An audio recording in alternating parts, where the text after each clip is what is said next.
empat hal yang menjaminkan banyak rizki, bukan memudahkan rizki.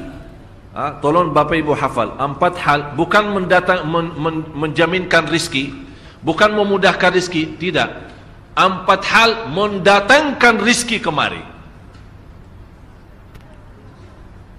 Dan empat hal bukan Allah kasih kemudahan berarti kita berjalan mencari rizki Allah kasih, tidak.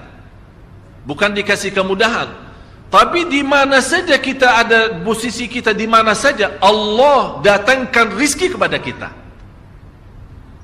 Yang pertama, qiyamul lail, salat malam. Yang kedua, berbanyak istighfar waktu sahur. Kalau anda tidak salat malam, jangan tinggalkan istighfar waktu sahur. Waktu sahur kapan? Kira-kira 30 menit sebelum azan.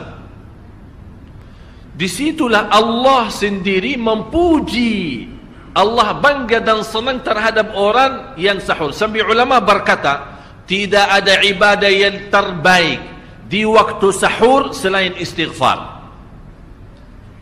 Jadi boleh baca Quran, boleh salat malam, boleh zikir, boleh apapun, tapi yang terbaik istighfar. Fokus hanya istighfar. Astaghfirullah wa atubu ilaih, termasuk istighfar Allahumma anta rabbi la ilaha illa ant, yang Bapak Ibu tahu sayyidul istighfar, yang terutama, yang paling luar biasa. Allahumma anta rabbi la ilaha illa anta khalaqtani wa ana abduka wa ana ala ahdika wa wa'dika mastata'at a'udzu bika min syarri ma sana'at abu'u laka bi ni'matika alayya wa abu'u bi dhanbi faghfirli fa innahu la yaghfiru adh-dhunuba. Ya Allah, kalau kita fahami doa ini luar biasa. Oleh karena itu kata Rasulullah, barang siapa yang membaca sayyidul istighfar, kemudian di malam hari dengan keyakinan dia meninggal habis baca istighfar, masuk surga. Masuk surga. Berarti ini salah satu doa yang menjaminkan dengan mudah masuk surga. Jadi empat hal yang mendatangkan rizki, bukan kita mencarinya, dia yang datang kemari. Apalagi saat mencari lebih mudah. Qiyamul lail, salat malam. Tapi dalam bahasa, mohon maaf Bapak Ibu, dalam bahasa Arab disebut qiyamul lail, bukan salat. Tapi kalau diterjemahkan dalam bahasa kita salat. Tapi kenapa di situ qiyamul lail? Diberikan qiyamul lail, qiyam artinya berdiri, berarti lama. Saking lama berdiri dikaitkan jadi qiyamul lail. Qumil laila ya ayyuhal muzammil. Apa terus? Qumil lail, berdirilah saat malam. Berdirilah, bukan salatlah malam, tidak, berdirilah malam hari. Itu dahsyatnya di situ berdiri. Qiyamul lail. Yang kedua, berbanyak istighfar. Yang ketiga, berbanyak sedekah. Sebenarnya bukan istilah berbanyak sedekah. Kadang-kadang orang bersedekah 100 juta, udah saya sudah bersedekah 100 juta. Bukan itu. Bukan yang dimaksud berbanyak sedekah itu dari sisi uang itu banyak atau sedikit, bukan.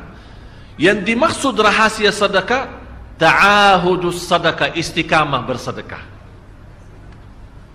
Istiqamah. Itu tidak menjadi masalah besar maupun kecil, itu tidak menjadi masalah. Karena bagi Allah tidak ada artinya besar maupun kecil, kita tidak memberikan kepada Allah. Karena Allah Maha Kaya. Tapi rahasia sedekah itu kita terus menerus sedekah. Siang, pagi, malam, pagi, besok, terus minggu depan. Tidak pernah berhenti. Setiap ada kesempatan selalu kita membawa sedekah. Itu namanya ta'ahudus sedekah. Ta'ahud kalau dalam bahasa sebuah janjian. Seolah-olah kita ada kontrak kerjasama antara diri dengan apa? Dengan sedekah. Itu kata ta'ahud, ahad, berjanjian. Saya berjanji. Seolah-olah ada berjanjian antara kita dalam sedekah. Jadi tidak boleh terlepas dari berjanjian. Seolah-olah kita menghormati berjanjian. Bagaimana menghormati? Kita terus kerjasama. Kita beri, Allah ganti berkah sedekah. Kita beri lagi, Allah ganti masih terus. Kita beri, masih Allah terus ganti. Itulah dahsyatnya sedekah. Jadi Bapak Ibu, jangan nunggu hari tertentu, bulan tertentu, malam tertentu kita bersedekah. Jangan. Setiap kita merasa ada berita baik, ada berita maupun ada berita buruk yang menyakiti perasaan kita, di rumah tangga kita, anak kita, suami kita, istri kita, apapun, langsung segera sedekah. Disitulah rahasianya. Ikatkan seolah-olah kita sudah membuat perjanjian antara diri dan sedekah. Dalam segala hal, hal senang maupun hal tidak, hal bahagia maupun hal sedih, hal bangga maupun hal lagi menghadapi kesusahan, kesulitan, selalu sehat dan sakit. Terus yang keempat, zikir, berzikir pagi hari dan sore hari. Berzikir pagi hari dan sore hari. Ini 4 hal Bapak Ibu. Berdiri malam hari, itu yang namanya tahajud, banjanya atau lamanya berdiri. Berbanyak istighfar waktu sahur. Yang ketiga, berbanyak sedekah. Sudah Bapak Ibu mengerti. Jadi istilah berbanyak sedekah bukan artinya harus banyak dari jumlah hitungannya, tidak. Yang keempat adalah berzikir di pagi hari maupun petang hari. Amman huwa qanitun ana al-laili sajidan wa qa'ima. Sajidan wa qa'ima. Jadi Bapak Ibu, saat kita berdiri lama, walaupun baca satu ayat, diulangi berkali-kali, walaupun baca surah pendek, tapi diulangi berkali-kali, tidak menjadi masalah. Bapak Ibu hanya hafal qulhu.